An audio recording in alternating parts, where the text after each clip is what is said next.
Hey guys, ഇന്ന് നമ്മൾ ഉണ്ടാക്കാൻ പോകുന്നത് കമ്പപ്പൊടി കൊണ്ട് ഉപ്പുമാവാണ്. കമ്പപ്പൊടി, ചോളപ്പൊടി എന്നൊക്കെ പറഞ്ഞ് കേട്ടിട്ടുണ്ട്. ആ പാക്കറ്റിൻ്റെ പുറത്ത് കമ്പം, ചോളപ്പൊടി എന്ന് അങ്ങനെ രണ്ടും കൂടെ ചേർത്താണ് എഴുതിയേക്കുന്നത്. അതുകൊണ്ടാണ് അങ്ങനെ പറഞ്ഞത്. രണ്ടിൽ ഏതാണ് കറക്റ്റ് എന്ന് എനിക്കും അറിയില്ല. ഇത് ഉപ്പുമാവ് ഉണ്ടാക്കാൻ വേണ്ടിയിട്ടാണ് എടുത്തത്. ഉപ്പുമാവും ഉണ്ടാക്കാം, പുട്ടും ഉണ്ടാക്കാം ഇത് വെച്ചിട്ട്. അപ്പോൾ ഉപ്പുമാവ് എങ്ങനെ ഉണ്ടാക്കുന്നതെന്ന് വലിയ ഐഡിയ ഒന്നും ഉണ്ടായിരുന്നില്ല. അതുകൊണ്ട് യൂട്യൂബ് നോക്കി തന്നെയാണ് നമ്മൾ ഉപ്പുമാവ് ഉണ്ടാക്കാൻ വേണ്ടി ഇറങ്ങിയത്.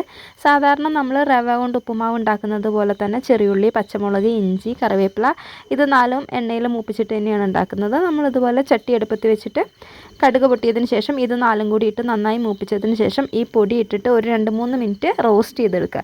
റോസ്റ്റ് ചെയ്തതിന് ശേഷം കുറച്ച് തേങ്ങയും കൂടി ഇട്ട് നന്നായിട്ട് ഇളക്കിയതിന് ശേഷം ആവശ്യാനുസരണം വെള്ളം തളിച്ച് കൊടുക്കുകയാണ് ചെയ്തത്. തളിച്ച് കൊടുത്തിട്ട് അത് അടച്ച് വെച്ച് ആവിയിൽ വേവിക്കുകയാണ് ചെയ്തത്.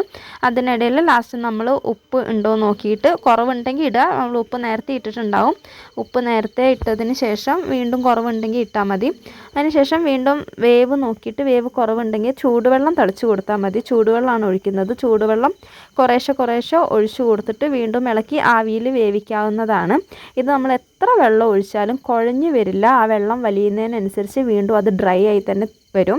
അല്ലാണ്ട് വെള്ളം ഒഴിക്കുന്നതിനനുസരിച്ച് അത് കുഴഞ്ഞു വരുമെന്ന് വിചാരിച്ച് വെള്ളം ഒഴിക്കാൻ മടിക്കണ്ട. എത്ര വെള്ളം ഒഴിച്ചാലും ആ വെള്ളം വലിച്ചെടുത്ത് അത് നല്ലപോലെ വെന്ത് ഡ്രൈ ആയി വരും.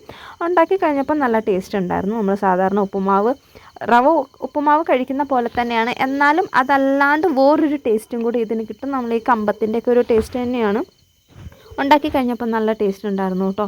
എല്ലാവരും ഒന്ന് ട്രൈ ചെയ്ത് നോക്കും. ഞങ്ങളും യൂട്യൂബ് നോക്കി തന്നെയാണ് ഉണ്ടാക്കിയത്. ഉണ്ടാക്കി കഴിഞ്ഞപ്പോൾ ഇത് ഇങ്ങനെ ഇരിക്കുന്നുണ്ട്. സംഭവം കാണാനും നല്ല രസമുണ്ട്.